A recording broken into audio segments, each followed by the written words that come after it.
Chère France, on t'a fait par le passé des déclarations de guerre, on te remplit chaque année une déclaration d'impôt, mais ce soir je viens avec une déclaration d'amour. J'aurais aimé n'être pas français pour pouvoir te choisir, ma France. C'est pas de moi, hein, c'est Victor Hugo.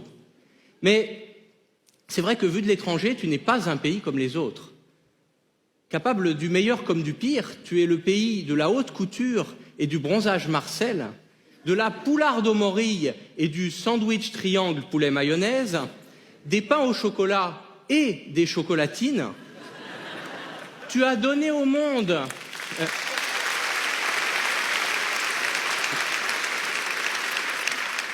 On voit qu'on est à Paris ce soir. Tu as donné au monde les droits de l'homme et tu obliges les enfants à apprendre le plus que parfait du subjonctif encore de nos jours. Bref, le français tombé là-dedans quand il était petit est forcément un être assez insaisissable, qui commémore chaque année l'histoire de ta glorieuse révolution, chaque jour même, à coups de guillotine à saucisson pour l'apéro, qui est très fier d'avoir inventé le French kiss et qui lui a donné un nom anglais.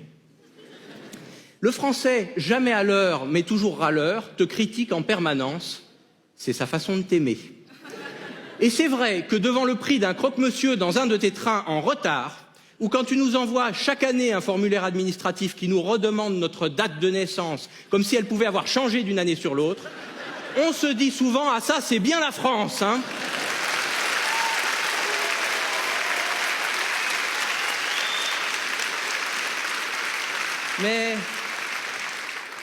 Mais devant le parfum d'une boulangerie, un matin d'hiver, la santé gratuite pour tous, ou un but de Kylian Mbappé, on se dit aussi « Ah ça, c'est bien la France, hein !»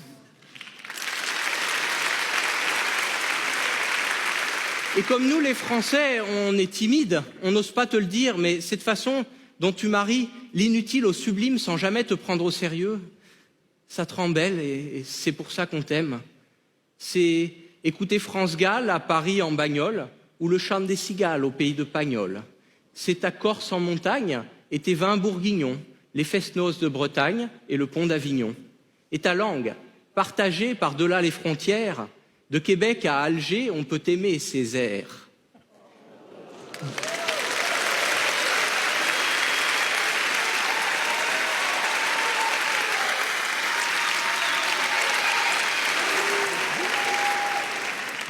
Douce comme au réveil un pot de confiture, France, vrai Père Noël, qui serait pas une ordure, tu essayes d'apporter de manière équitable la joie aux petits princes autant qu'aux misérables.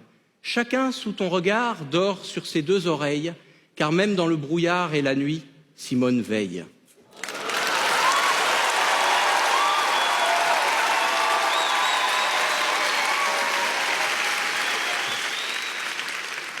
J'aime tant ton élégance et ta belle nature que je courrais, ma France, toutes tes préfectures, s'il le faut, pour trouver le formulaire à jour sur lequel je pourrais déclarer mon amour.